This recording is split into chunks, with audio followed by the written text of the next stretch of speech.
Okay, welcome to Keep the Faith episode. I think 5 at this stage, or 6 now, could be enough. We're getting into it.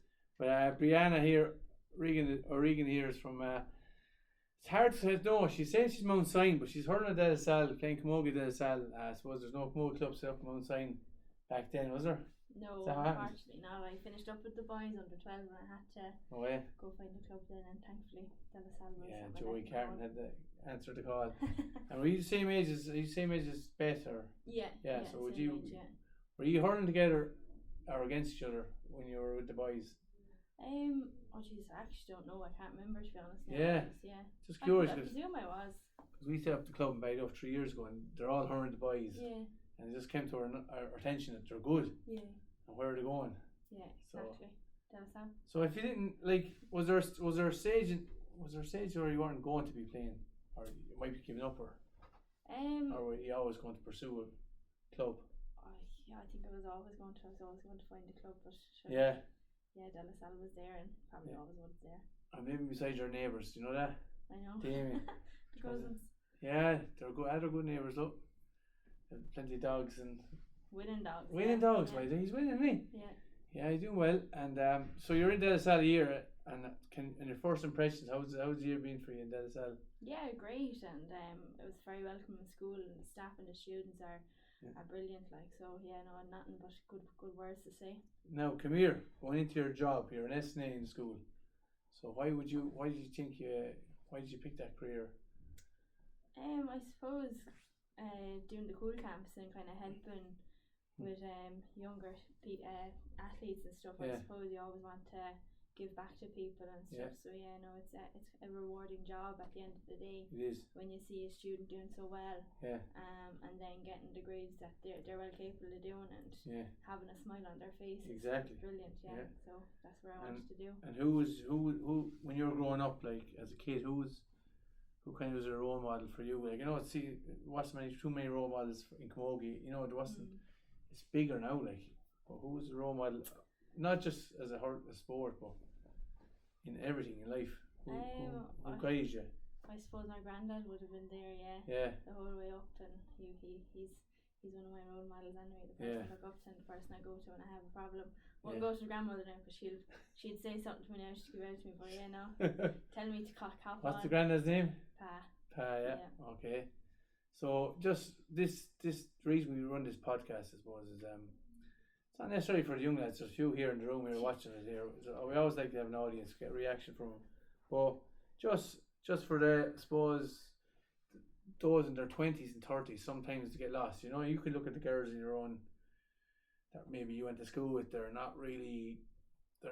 I'm not saying they're not better than you. I'm saying they lost their way sometimes, and it happens. A lot of lads lose their way in life and fall prey to society's vices of drugs and drink and just enjoying life, having too much fun. I'm not saying having fun is banned in any form, but like having too much fun is not good either. So would you have is there anything that kind of keeps you on I know the Camogie keeps it straight and narrow, does it? But what is there anything in your faith, or that's what the whole thing is about, keep the faith? Is there anything that's, I suppose, shaped your faith since you were? Yeah, I suppose losing both my parents and sisters, Okay. and my sister, yeah. So that's probably Your sister? yeah. Yeah, I knew I forgot. Wasn't sure whether there's two sisters. Yeah, no, it's one sister. One yeah. sister, and yeah. my two brothers and myself survived. So Yeah. losing them and kind of. Yeah. It'll be 18 years now in 2 weeks. So Why is you when? I was 7. Wow. Yeah. My losing God. them, yeah. That probably shaped it a bit now, kind of, because God only knows what will patch you to come down and having Camogie kind of getting you through it, I suppose, and having the great people around me. Yeah. Supports. Yeah, Camogie and Joey Carton and Beth and Yeah. Beth's mother would probably Yeah. they're the best people ever. Yeah. Wow. Yeah, 7. I thought you were younger. No, my younger brother was 5. Yeah, I remember that. And Keem was 10. And I actually remember hearing that story. I Yeah. didn't know you. I was living in. I was living in Tremor. I remember, and I was teaching here, but I remember the story broke, and it was kind of, you never hear that. I haven't heard of it since. Yeah. Of a fire like that, and so that's massive. Sure, like You have to see that's trauma Oh yeah. of the highest order. Yeah, you have to kind of, it never goes away, but you learn how to deal with it, I suppose. Yeah. Like even on big match days now, like the All-Ireland final last year, and Yeah. Nanny and Granda didn't go, but Yeah. like I knew they were always going to be there with me, and I suppose Special moment. And then it makes me more special. And there's someone looking down. You know, there is. Yeah. That's what I always believe that. Like, you know, there's someone looking after you. You're in the goal. It's an isolating. You know, you're the last line of defence. Yeah. And you've a lot of time to think. Yeah, too much time. For sure. Like no, they're always with me wherever they are. Yeah, that's there, good. Yeah, so Yeah. So I won't keep it too long. But look, last question, I suppose. Just because of your experience, I know I don't want to go into too much, but because of your experience and all that in your childhood and losing your mum and dad and your sister, and that has shaped you. I can see, we know that because you're a great character. I remember putting the ball over the bar in a very important match. Tipperary, was it? Yeah. Wet day, Nolan Park, Mm. a fist pump, you know. Oh yeah.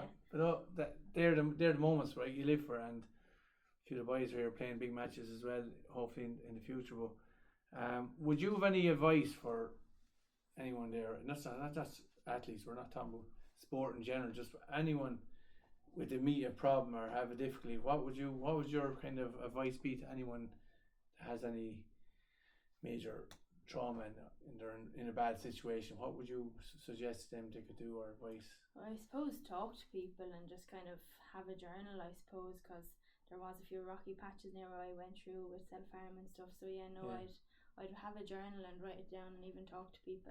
Like the teachers in presentation were very, very good to me in 5th and 6th year when I was going through that rough patch. And I know it's 5th and 6th year, but it'll always be with you what happened. So definitely write a journal and crumble it up and throw it away, put it in the fire or tear it up and stuff. But talking to people, even your friends or whoever, teachers really, really helped me. So I'd recommend talking to people.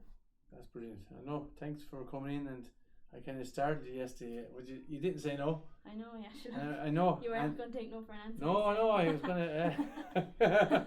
And thanks for coming in, and that's going to be valuable. That's valuable, and hopefully people watching might take something from it and help them with their own little issues in life. Yeah. And thanks for coming in. No, thanks for having me. Thank you very much. Thank you.